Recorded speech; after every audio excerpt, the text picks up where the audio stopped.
बिस्मिल्लाहिर्रहमानिर्रहीम। अस्सलाम वालेकुम नाज़रीन, मैं हूँ साकिब बशीर। इस वक्त इस्लामाबाद हाई कोर्ट में हम मौजूद हैं। यहाँ पे साइफ़र केस की बड़ी अहम आज समाअत हुई है और इसमें बड़े अहम नोयत के सवालात भी सामने आए हैं।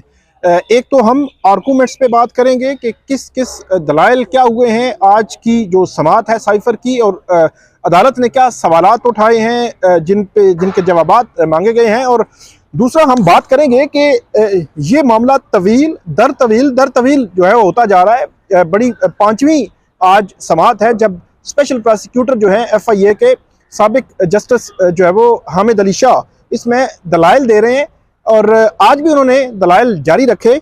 कितना टाइम वो लेंगे इस सारे मामले में। एक तीसरा जो मामला था वो भी बड़ा इंपॉर्टेंट था। पिछली समाअत पे अदालत ने ये कहा था कि जो आजम खान है साबिक principal secretary to prime minister, उनकी जब अगवा हुआ था, उस अगवा के बाद एक मुकदमा दर्ज हुआ था इस्लामाबाद में। पुलिस ने मुकदमा दर्ज किया था।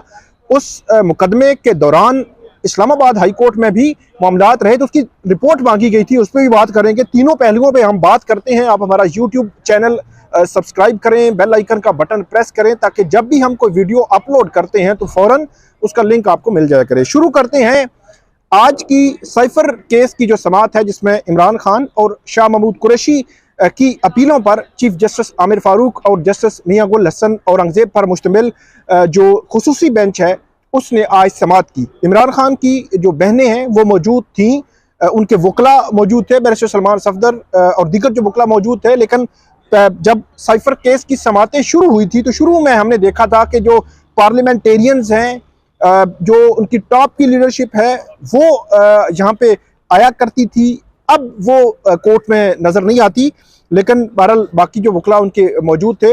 आज की जो समाअत है, जब समाअत शुरू हुई तो शुरू में मैं आपको बता देता हूँ कि आजम खान की जो रिपोर्ट के हवाले से एडवोकेट जनरल इस्लामाबाद जो अयाज शौकत है वो आज कमरे अदालत में मौजूद थे। पिछली समाअत पे मौजूद नहीं थे तो जो स्टेट काउंसिल को कहा गया था कि तफसीली रिपोर्ट आपने जो है वो बतानी है कि आजम खान की FIR जो हुई थी उसका फेट क्या है, मतलब इस वक्त तक क्या हुआ है। इन्वेस्टिगेशन हुई है, तहकीकात हुई है, किसी को जो है वो उसमें कहा गया है कि किसी मुल्ज़म जो है वो ठहराया गया है या उसमें चालान जमा हुआ है, नहीं हुआ, उसमें जो डिस्चार्ज की कोई रिपोर्ट है, केस ख़त्म कर दिया है, FIR ख़त्म कर दिया। मतलब जो भी हर एंगल से ये कहा गया था कि आपने आजम खान से मुतल्लिका वो तमाम तफसील देनी है। यहाँ पे एडवोकेट जनरल इस्लामाबाद मौजूद थे, लेकिन ये अदालत ने आज की जो प्रोसीडिंग थी उसके दौरान तो नहीं पूछा, लेकिन ये पता चला है कि जो रिपोर्ट है अभी तक जो है वो तैयार नहीं हुई। वो एक दो दिनों में मुकम्मल रिपोर्ट तैयार हो जाएगी क्योंकि इस्लामाबाद की डिस्ट्रिक्ट कोर्ट में इस हवाले से चीज़ें हैं, उसमें अटेस्टेड कॉपीज़ जो है वो अभी लिया जाना बाकी है। तो वो अटेस्टेड कॉपीज़ लेकर वो यहाँ पे एडवोकेट जनरल ऑफिस जो है इस्लामाबाद का वो यहाँ पे रिपोर्ट जो है वो जमा करवाएंगे और उसके बाद फिर अदालत उसका फेट देखेगी। क्योंकि आजम खान ने जो स्टेटमेंट दी थी उस स्टेटमेंट के पीछे पूरी एक कहानी है। वो लापता होते हैं, FIR होती है, पुलिस कहती है हमें मालूम नहीं, वो वापस आते हैं, फिर मजिस्ट्रेट के सामने वो जो 164 का स्टेटमेंट देते हैं इमरान खान के खिलाफ और जो सारा जो मुद्दा उन पे डालते हैं। फिर जो पहले जो है मुल्ज़िम उनको रखा गया था, बाद में गवाह बना दिया गया। फिर जब वो अडियाला जेल बयान के लिए जाते हैं तो उनके बयान में कुछ फ़र्क आ जाता है। तो ये सारी चीज़ें अदालत ने देखने के लिए ये रिपोर्ट जो है वो मांग रखी है। बहरहाल ये रिपोर्ट एक दो दिनों में आएगी, फिर उसके हवाले से तफसीलात आपके साथ हम शेयर करेंगे।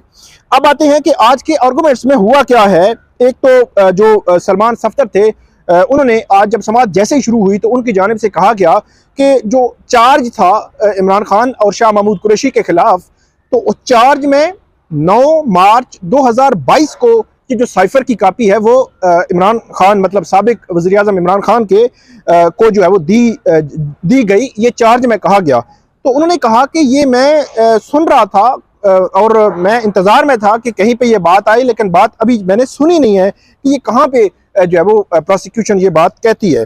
और इसके बाद सलमान सफदर ने यह भी कहा कि शाह साहब जो है वो के दलाइल के हवाले से आज 5वां दिन है, मतलब 5वीं समाअत है कि जो हामिद अली शाह हैं वो अपने दलाइल दे रहे हैं।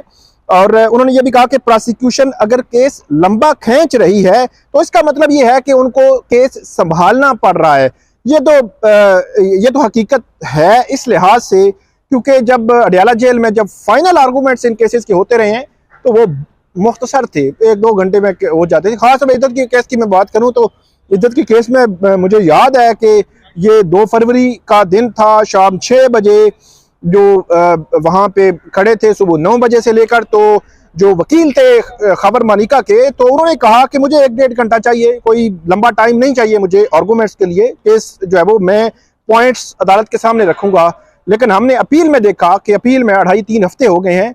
पहले तो वकील आए नहीं थे, आए 2 समातों पे आए, उन्होंने दलाइल दिए, 1-1 घंटा मुख्तसरन बड़ी तवील उन्होंने पढ़े, फिर उनके बाद उनके जो है वो खबर मालिका खुद आ गए, फिर 8 मई तक तारीख पड़ चुकी है। तो ये एक चीज़ हमें मुख्तलिफ नज़र आई है कि ट्रायल कोर्ट में जब प्रोसिक्यूशन ने जल्दी सजाएं दिलवानी थी वहाँ मुख्तसर आर्गूमेंट्स थे, यहाँ पे तवील आर्गूमेंट्स हैं। यहाँ पर वैसे सलमान सफदर ने कहा कि तजस्सुस है कि हामिद अली शाह साहब कब अपने दलाइल मुकम्मल करेंगे। ये तजस्सुस का इजहार आगे चलकर मैं आपको बताऊंगा कि जस्टिस मियां गुल हसन औरंगजेब ने भी किया। और FIA के प्रोसिक्यूटर ने कहा कि मैं जो है वो 1-2 दिन जो लूंगा इस हवाले से। हामिद अली शाह ने कहा कि बैरिस्टर सलमान सफदर ने खुद 14 दिन लिए हैं, 14 दिन वो आर्गूमेंट्स करते रहे हैं। अदालत ने कहा था कि आपने भी 3-4 दिन मांगे थे। उसके बाद सलमान सफदर ने कहा कि सरकार जितना वक्त ले रही है, फिर इसका मतलब ये है कि वही बात जो मैंने आपकी की कि केस को कहीं ना कहीं वो संभालने की कोशिश कर रहे हैं। चीफ जस्टिस ने पूछा कि क्या 342 का बयान वकला की गैर मौजूदगी में हुआ था? अगर ऐसा है तो फिर उसके असरात क्या होंगे? तो ये तो एडमिटेड फैक्ट है कि 342 का स्टेटमेंट इमरान खान के वकला की गैर मौजूदगी में हुआ था। उस वक्त तक उनका हक जिरा क्लोज हो चुका था, हक दिफा क्लोज हो चुका था, और वो इमरान खान खुद ही लिखवा रहे थे, बल्कि वो बड़ा एक लतीफ़ा ही कह सकते हैं। हालांकि ये इतने बड़े, इतने सीरियस नेचर के केस, इतने हाई प्रोफाइल केस जिसमें एक्स प्राइम मिनिस्टर को आप जो है वो सज़ा देने जा रहे हैं, और एक्स जो फॉरेन मिनिस्टर है उसको सज़ा देने जा रहे हैं, जिससे डेफिनेटली दुनिया के सामने जग हंसाई भी होती है। तो उसको इस तरह ट्रीट करना एक, आप ये कह सकते हैं लतीफ़ा ही कह सकते हैं ना, कि इमरान खान अपना 342 का स्टेटमेंट लिखवा रहे थे, जज साहब बाहर चले गए, वापस आए तो शाह महमूद कुरैशी भी अपना 342 का स्टेटमेंट लिखवा रहे थे।